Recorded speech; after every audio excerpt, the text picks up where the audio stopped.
The aim is to hit the ball off the tee as far and as accurate as possible to gain optimal position on the fairway for the next shot.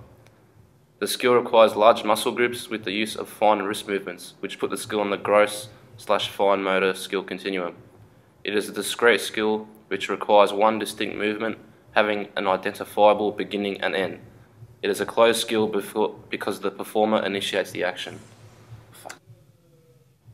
Based on Fitz's 3 stages of learning, the subject will remain in the cognitive stage of learning, but it is possible for the subject to progress into the associative stage.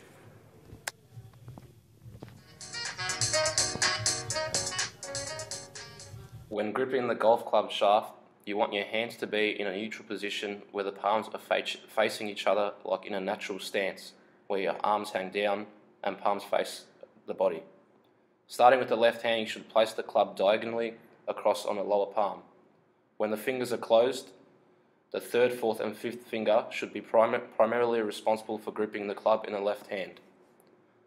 The index finger should lie more loosely across the grip. When the left hand is closed, the thumb should lie down the club slightly on the right side. The right hand then comes under the left hand on the shaft but covers the left thumb. The 3rd, 4th and 5th fingers should all be closed together and wrapped around to grip the shaft. The right index finger should be slightly separated and assist in gripping the shaft, and the right thumb should come down the club and slightly on the left hand side.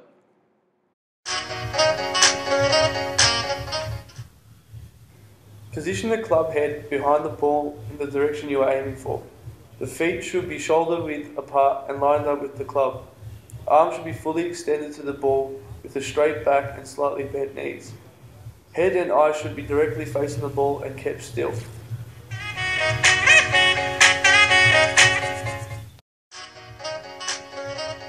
Your upper body should start the swing and your lower body will follow. The triangle you make with your upper body should start moving first. Keep your right knee flexed. When bringing your arms up, you want to have them fully extended and make sure your left arm stays straight. The arms and wrists should make an L shape at about waist height. The club should then start moving up and around your body and should come all the way around until it is about parallel with the ground.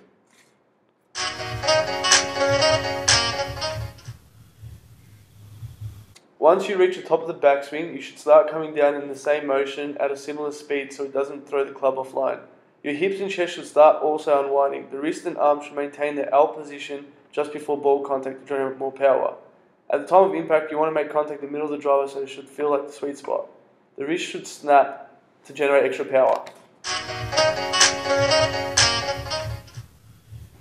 This time the right arm should be straight and parallel to the ground while the left arm folds. Almost all your weight should be on the left foot and the right foot should be rolling up onto your toes. After contact with the ball, your head should also follow in the direction of the ball. At the end of the follow through, all your weight should be on the left foot and the right foot should be on its tiptoe. Your hands should then finish just over your left shoulder and the right shoulder should finish closer to the target than the left shoulder. So you get optimum velocity.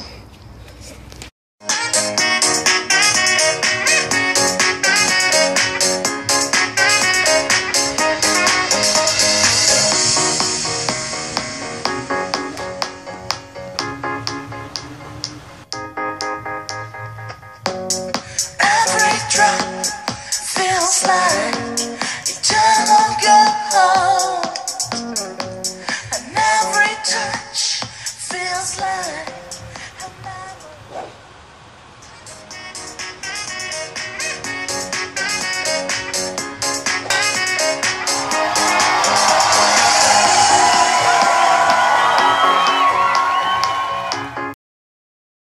The goalpost at the driving range will be used as a scoring system.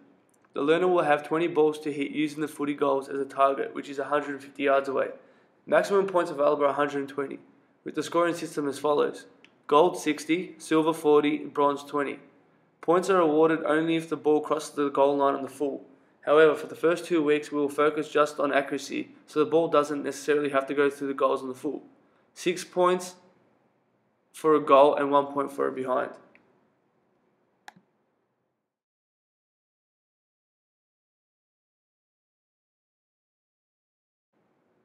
The same test used to measure performance will be used as a retention test. The learner will have 7 days with no practice and be instructed to repeat the test.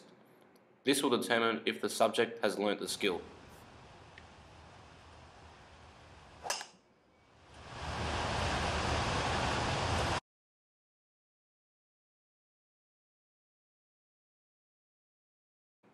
The transfer test will be the same as performance measures retention test. The learner will perform the golf drive with animal noise in the background. The learner will have to guess which animal noise is played while performing the drive. A transfer test is used to test the adaptability of the skill with distractions. The choice of animal noises was made because there could be distractions while performing the skill on the golf course.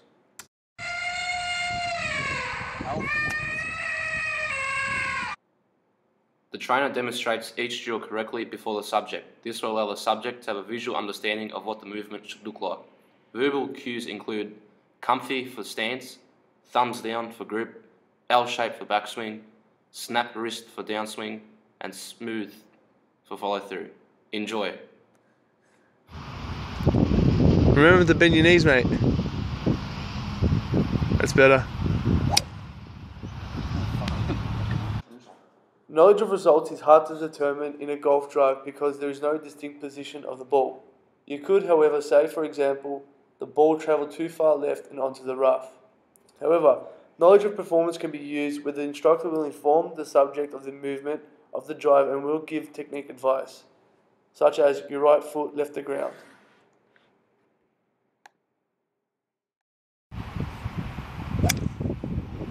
Keep your right foot on the ground. Don't move. In order to foster positive transfer of a skill, there are certain elements that must be considered, starting with the skill analysis. Strategy of the skill includes a good position on the fairway. When teaching a skill, positive transfer can be achieved by encouragement, constructive criticism, and simple terms or phrases.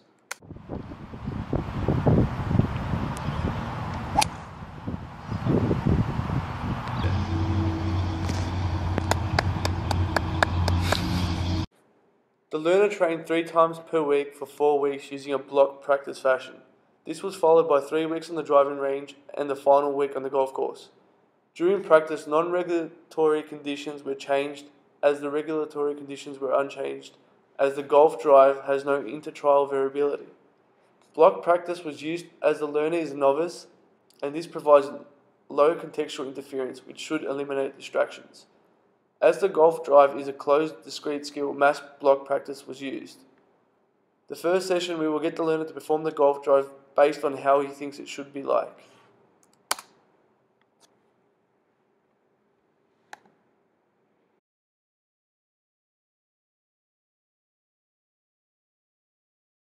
The short-term goal is to improve on accuracy and distance each session. The long-term goal is to be able to apply the drive in a game situation with maximal distance and accuracy on the fairway.